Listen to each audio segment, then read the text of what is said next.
Here it is. This one is called Cornbread and Poppy by Matthew Cordell, narrated by John Lithgow. It was winter. The first snowflake had fallen. Cornbread was home, putting away all he had foraged from harvest time. Fruit preserves, grains, and cheeses. Every autumn, Cornbread worried he had not have enough food to get through winter. But he also loved to plan and prepare. It took a lot of planning to get through those long, cold winter months. Cornbread's best friend Poppy was not one to worry. She loved adventures, she loved to ride bikes, she loved to take hikes, and she loved to play on the swing set with Cornbread at her house. But she did not love to plan or prepare. She did not love to forage. She always put it off till the very last minute. And she was almost out of food. Boom, boom. There was a knock at Cornbread's door. "Time to forage for winter!" yelled Poppy. "Poppy!" said Cornbread. "It is winter. You didn't get your food. Surely it's all gone by now." "What do you mean, all gone?" "Don't you remember?" asked Cornbread. "When I asked you to come with me to get your cheese from Sam's dairy. He's almost out," I said. "And what did you say?" "Nah, I'll do it later." "But I was riding my bike," Poppy said. "Don't you remember?" asked Cornbread. "When I offered to help you to get your grains from Horsefeather's fields? There's not much left," I said. "And what did you say?" "Nah, I'll do it later," Poppy said. "But I was going hiking that day." "Don't you remember?" asked Cornbread. "When I told you to pick your berries from Grandma's Winkle's farm? There's almost gone," I said. "And what did you say?" "Nah, I'll do it later," Poppy said. "But I was playing on my swing set." A winter without food is a dangerous thing. "Oh no, Cornbread!" said Poppy. "Oh no, Poppy!" said Cornbread. "Come on, Poppy, let's run and see if there's any food left." Sam was out of cheese, Horsefeather was out of grains, Grandma Winkle was all out of berries. "Maybe," said Poppy, "one of the neighbors has extra." "Shouldn't have waited so long," said Old Larry, the town grump. Slam! "What now?" asked Cornbread. He couldn't let his best friend go hungry. "I'll give you some of my food." "But then you won't have enough to last the winter," said Poppy. "I don't know what to do." Poppy looked out the window.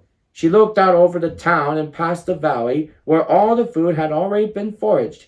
Then she looked up at the mountain. "There might be food on Holler Mountain," said Poppy. "Holler Mountain! No one goes up Holler Mountain!" shrieked Cornbread. It was true. No one dared go up Holler Mountain. They both looked out the window, then up at the mountain, and they shivered. "There are steep, slippery rocks on Holler Mountain. You could fall," said Cornbread. "I know," said Poppy. "There are owls on Holler Mountain. Owls eat mice." "I know," said Poppy. Miss Rufy went up Holler Mountain to forage for food. She never came back." "I know," said Poppy. It was a sad story. Miss Rufy was the only mouse to ever dare go up Holler Mountain. It was years ago, and she was never seen or heard from since. No one ever went up the mountain again. "It's the only way," said Poppy. "The only way?" asked Cornbread. Cornbread was worried, and he didn't love to venture like Poppy did. But Poppy was his best friend, and he could not let her go alone. "Then I'm coming with you." They collected Poppy's wagon, harvesting supplies. They bundled up in scarves, hats, and jackets. They began to climb up the mountain. Up the mountain they went, and so far so good. There were no owls. But they hadn't found any food yet either. But the heavier snow had now begun to fall. "Are those blackberry bushes?" Poppy asked. Strangely, all the berries had been picked. Up the mountain they went. The snow continued to fall. Are those cornstalks? Asked Cornbread. The corn was all gone too. Up the mountain they went. The snow was getting deeper, and it was getting harder and harder to climb. Is that wheat up there? Asked Poppy. Just then, a large shadow flew over their path. They looked up. An owl! They screamed. They dropped the wagon and ran for the nearest shrub. The snow crunched, crunched, crunched, crunched around them. The owl had landed. Snip, snip. Is that mice I smell? Said a voice. Cornbread and Poppy shivered. The shrub shivered. I like mice, said the voice. The shrub shivered. Poppy grabbed a stone and stood up. I'll save you! Cornbread, run! She threw the rock at the owl's toes. Bonk! Ouch! Why did you do that? Cried the owl. I like mice. Mice are my friends. We thought owls liked to eat mice, said Poppy. Not me, said the owl. I'm a vegetarian. The large, fluffy, sniffing owl towered over them. I'm Bernard, he said. I'm sorry, Bernard. I'm Cornbread. I'm sorry, Bernard. I'm Poppy. What are you doing in the mountain? Asked Bernard. I don't often see mice up here. We were looking for food, said Cornbread. I know a place with food. Lots of it, said Bernard. Cornbread and Poppy liked the sound of that. Can you show us? Asked Poppy, collecting their wagon. I sure can. It's faster if you jump on, said Bernard, offering them a ride. And away they flew. A few moments later, they touched down at a small cabin. Smoke was puffing out of a chimney. This is my friend's house, said Bernard. The cabin door slowly creaked open. An old mouse came out to greet them. Miss Rufy! You know Miss Rufy, said Bernard, Cornbread, and Poppy all at once. Cornbread! Poppy! I haven't seen you two in ages, said Miss Rufy. Come inside and get warm. Goodbye, friends, said Bernard, flapping his great big wings lifting up, and away into Holler Mountain. Miss Rufy, we thought you were a goner, said Cornbread.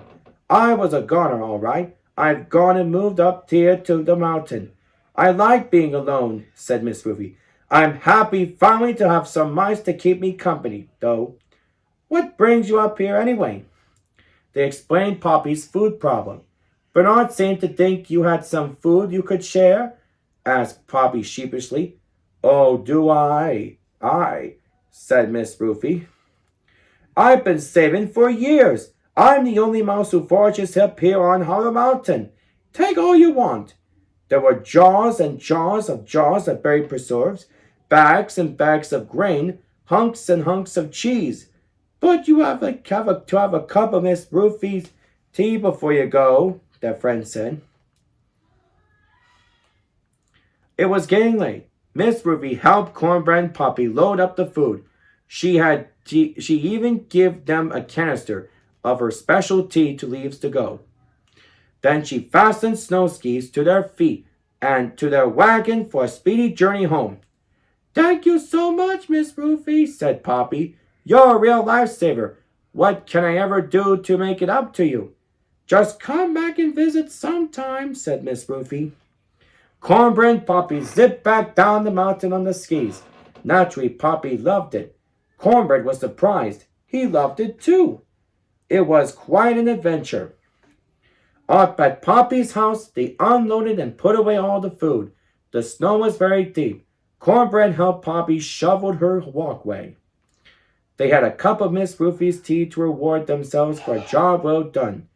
To old friends, said Poppy. Let's ski some more, said Cornbread. Shouldn't we shovel the walkway at your house, Cornbread? It's almost dark. Nah, I'll do it later, he said. The end. And this is Craig A. Vever saying, if you like this video, click like and subscribe, and keep on having a great day.